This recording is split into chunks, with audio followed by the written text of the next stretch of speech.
I'm going to be using the Flexee Loom skinny version that you can use with thin yarn size 3 or 4 to show how I do this toe shaping on a slipper or a sock. And I'm also going to show how to graft the heel seam right on the loom.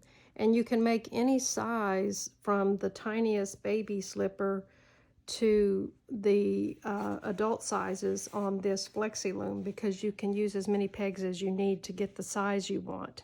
And also I'm going to be using the slip stitch or the skip stitch to make this nice edge on the slipper. You can add crochet or anything you want as the trim.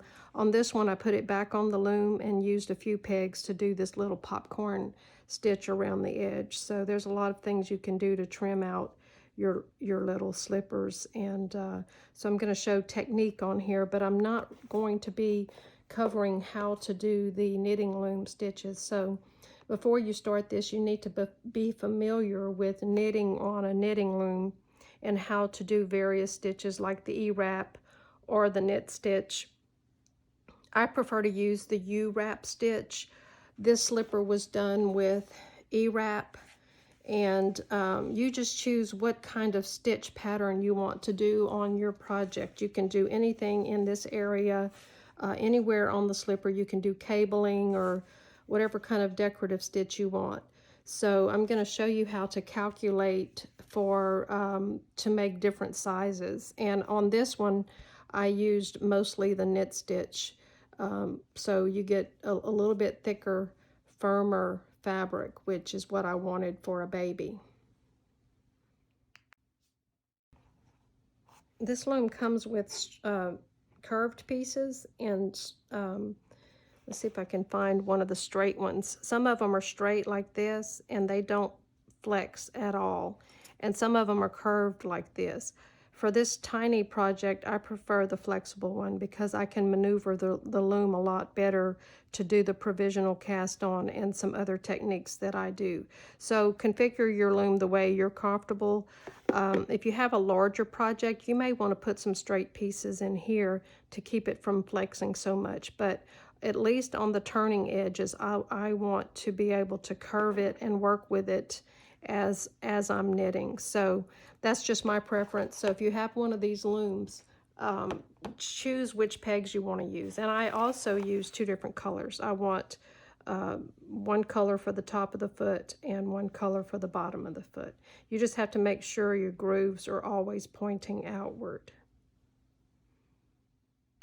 You can go online and find charts that show different foot measurements.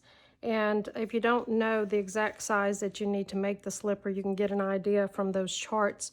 But if you're making it for yourself or someone that you can measure, you need to measure around the widest part of the foot, and it's usually those 2 bones right there. If your ankle is larger and you think you're going to need more room here or in this area, you can make the slipper a little bit bigger, or you can just make the opening a little bit bigger. In my case, I usually take half of the measurement of the foot for the toe portion, and then I make half of the length of the slipper the opening size, and that usually works out pretty well. So in addition to measuring the widest part of your foot for the circumference, then you need to stand on a tape measure or a ruler flat on the floor and measure from the heel to the toe for the longest part of your foot, because we need to know the length. We're going to be measuring the length as we knit, so we don't really need to figure out how many rows to knit, but we do need to know how many stitches to cast on. So I'm going to show you the calculation for that. Okay, for my slipper, I wanted the length of my foot was 9 inches, and the widest part of my foot was also 9 inches. So you usually take away about 10% for the shrinkage. You want that knit slipper to really hug your foot, and usually it'll stretch enough for you to get it on, and then it'll hug in really tight. If not, it may slip off of your foot. So I decided that I wanted my slipper to be 8 inches circumference and 8 inches long. So this is the one we're going to calculate for. So figure out what stitch combination you're going to be using to knit, and knit a tension swatch. You need to knit one at least 4 inches wide, if not a little bit bigger, and somewhere in the middle of that tension swatch you're going to count stitches and measure those. So in my swatch I counted out 14 stitches and I came up with 4 inches wide. So then we're going to divide the stitches by the measurement of the swatch, and we're going to come up with stitches per inch, and I came up with 3.5 stitches per inch. And then you take the stitches per inch times the circumference of the foot, and that would be the finished measurement of your slipper, not the actual measurement of your foot. So this would be the finished slipper circumference. So that was 8 inches. So I multiplied 3.5 stitches times my 8-inch finished circumference, and I came up with 28. It needs to be an even number because the links on this loom are by 2s. So mine's going to still be 28. All right, so as I mentioned before, the front and back, or bottom, top and bottom of the foot are going to be on 2 sets of pegs. So we're going to divide this 28, the total number of pegs, by 2, and I'm coming up with 14. And this is going to help us to shape the toe. Now on this baby slipper, I still had 4 stitches in the middle, which is exactly the same as the 4 stitches I have in the middle of this adult slipper. And so this has to do with how pointed you want your slipper to be. If the person you're making the slipper for has a wider toe area, you may want to divide your stitches up to where it's wider here in the middle. So I take the total number of pegs that I've set aside for my provisional cast on, and I divide that by 3. So take 14 and divide it by 3, I come up with 4, I'm sorry. I come up with 4, which gives me 12, and I end up with 2 extra stitches that I have to do something with. So if I take the 4 and divide it out to 3 sections of the toe, I've got to do something with these 2 stitches. So my preference for my slipper that I made was to add a stitch here and a stitch here, and that takes care of those 2 extra stitches. So I came up with 5 on either side that's going to be decreased, and 4 that continues knitting all the way to the toe of the slipper. So if you wanted a wider toe in the middle, you could take these 4 stitches and you can take the 2 extra stitches and put them in the middle like this. But either way, these 2 outside stitches need to be the same, if at all possible. So this diagram here shows what we're going to be doing to do the short row. In the beginning, we're going to start on the left and we're going to knit across the number of pegs that we have set aside for our provisional cast on. In the case of this diagram, it's 14 pegs. On the way back, we're going to stop short and only do 13 pegs, and then we're going to wrap and turn this peg here, but we're going to make it hold on to the live stitch that's already there.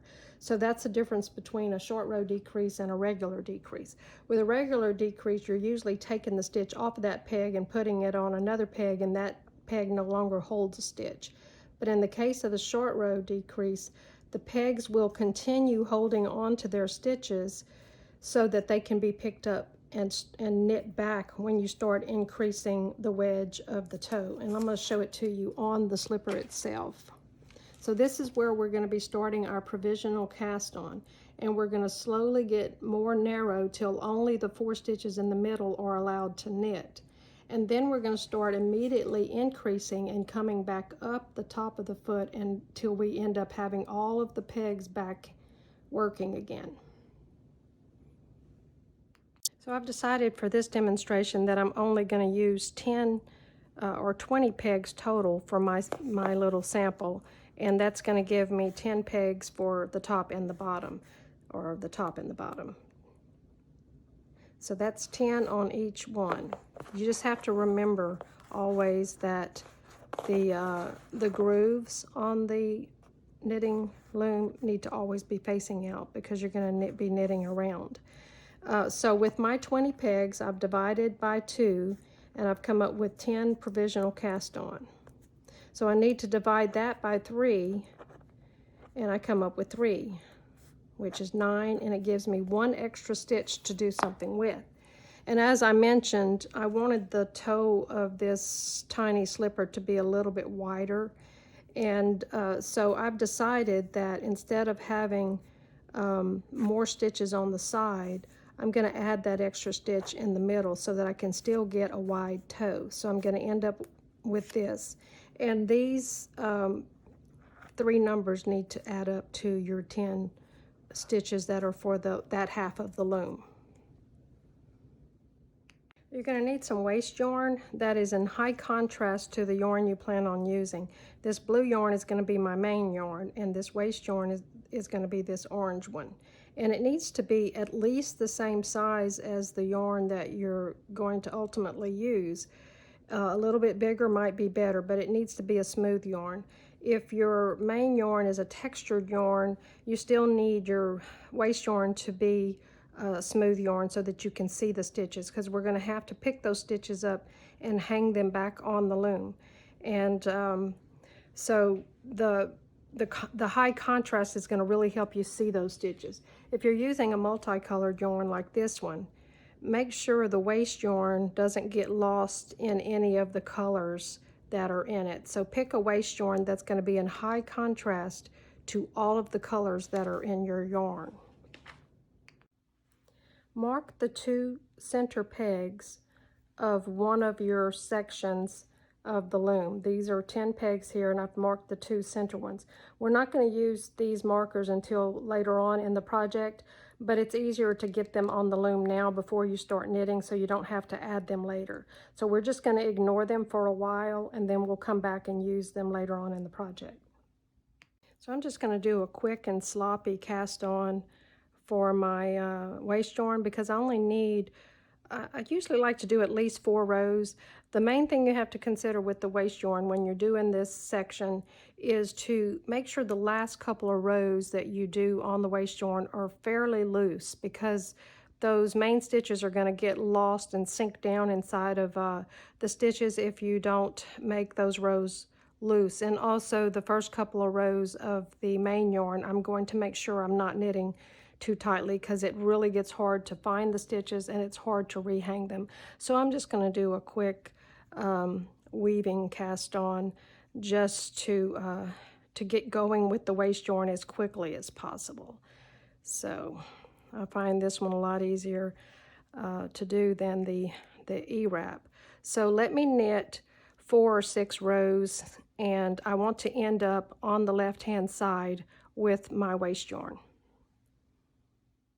One thing I would like to mention is that you should not use the E-wrap stitch for your waste yarn or for the first row of your main yarn, because the E-wrap stitch is a twisted stitch. Even if you're going to be using E-wrap throughout the slipper, that first row needs to be a regular knit stitch so that you can easily find those stitches. If they're twisted, it's a little bit more difficult to work with.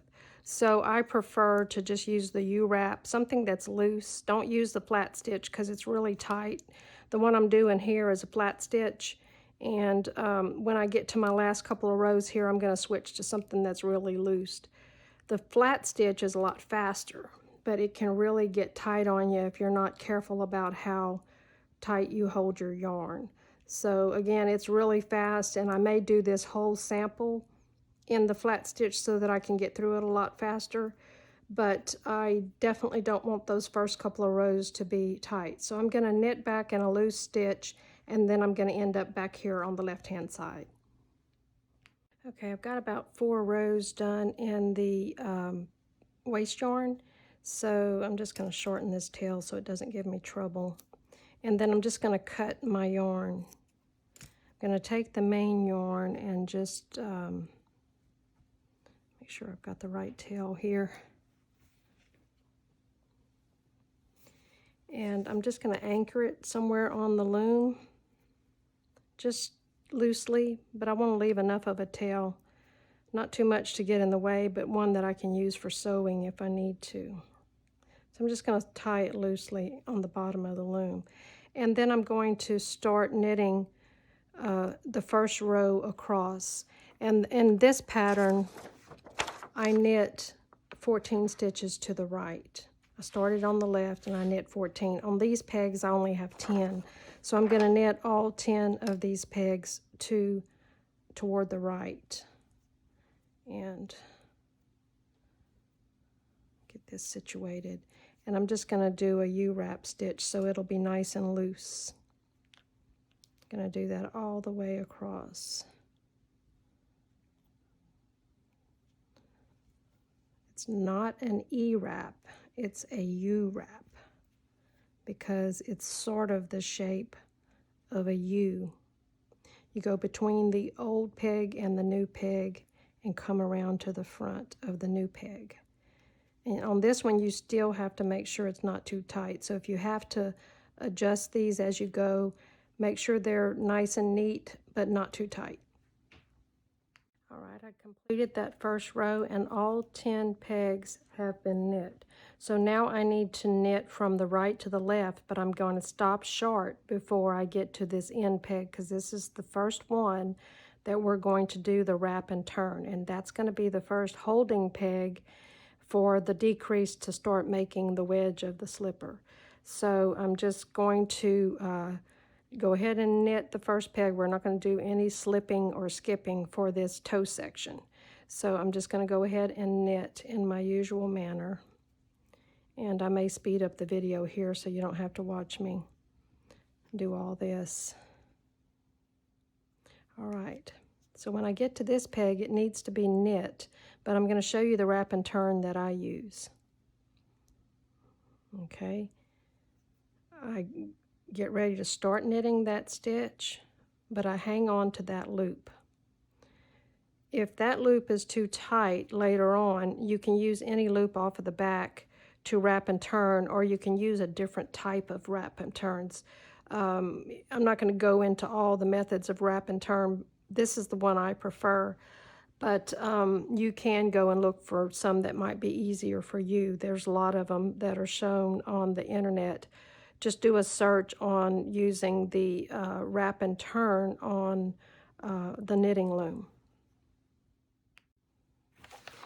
Okay, because I came up with 3, 4, 3 for my shaping, what's going to end up happening is I'm going to have 3 pegs on each end to be the wrap and turns, and I'm going to have 4 pegs in the middle that are going to be allowed to knit the entire time. So I'm going to do the same thing I did here.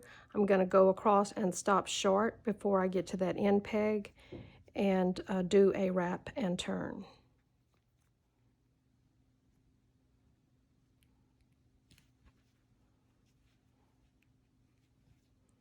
So this is the peg next to the one that needs to be wrapped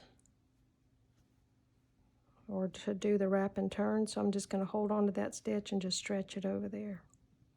And that's another good reason to knit loosely. So now I have 1 peg on each end that has an extra wrap on them. So I'm going to continue back to the other side. I'm going to take the loop from this knit stitch and wrap this peg.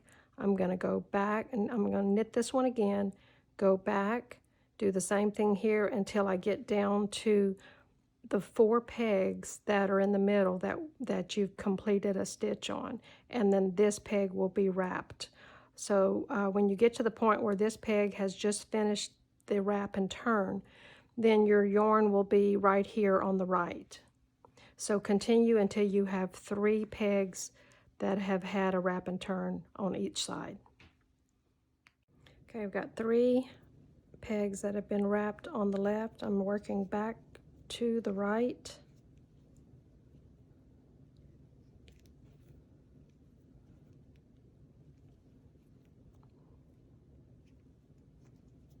I want to keep those loose.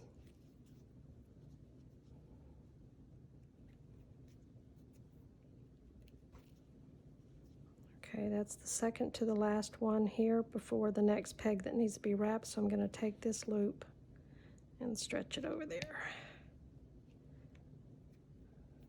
All right. So we finished the part of the slipper that has come down to the tip of the bottom of the foot. So now we're going to start increasing back out again. So I have 3 pegs on each side.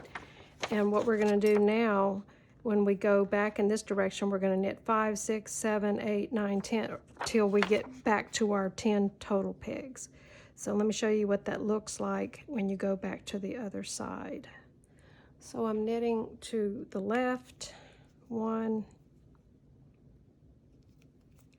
2,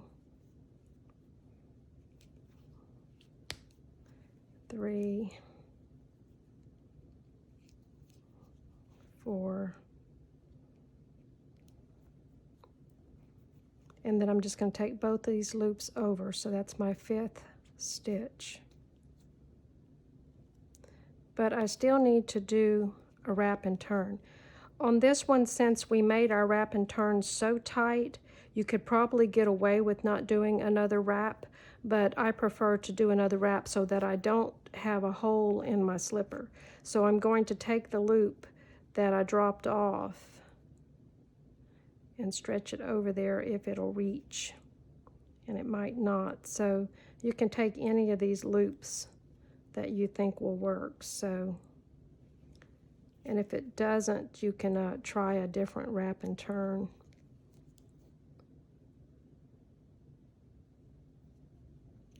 And that's the original stitch, so the last one that was dropped off. So what I'm going to do is just take this loop, and that's, I'm still going to be able to pull the tail and tighten that up. So it may be a little more difficult on this row than the beginning. So now I'm not going to knit that one. I'm going to go back and do the same thing. So I did 5 this way, so I need to do 6 the other way. So I need to make sure I'm not knitting too tightly, because that was giving me a little bit of trouble. So that's 2.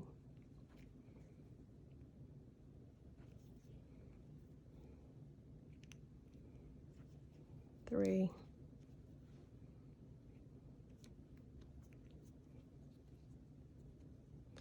I'm usually doing this at a different angle.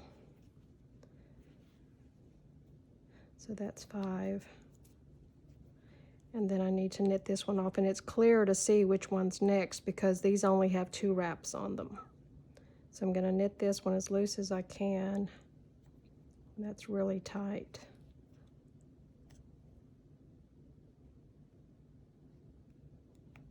Oops, dropped my stitch. Try that again.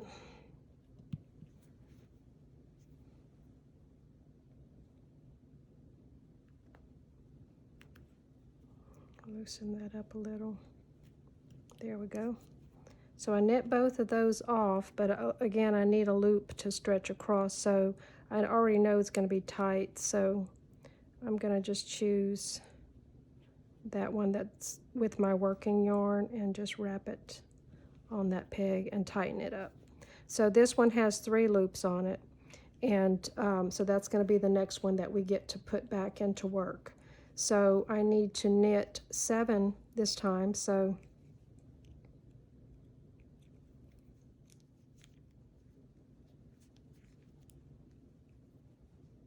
if you lose count, it doesn't really matter because you've got all these indications here where to go next.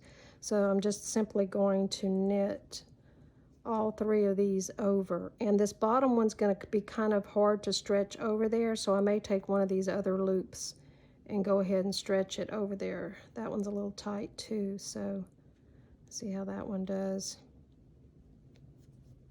Nope. So you just have to make a judgment call when you're doing this. So I'm going to grab this tail, pull it over there, tighten it back up again. All right, and we do the same thing going back. We're going to knit 8, 1, 2, 3, 4, 5, 6, 7, 8. We're going to knit all 3 of these off. We're going to wrap and turn on this peg, and go 1, 2, 3, 4, 5, 6, 7, 8, 9. Do the same here. This one will be completely finished, and then we'll go back and do 10. So I'm going to continue that now. I've got 2 more pegs to knit going to the right, and that'll be the end of my 10 stitches. And there'll be no more wrap and turns at this point. So the slipper gets a little bit easier or faster to knit once you get the toe shaping done. So on a bigger project, you would clearly see the toe cup going on here, but since these are just a few stitches, you really can't see it. But you can see that there's more stitches in the middle than there are on the sides, and that's what gives you that toe shape.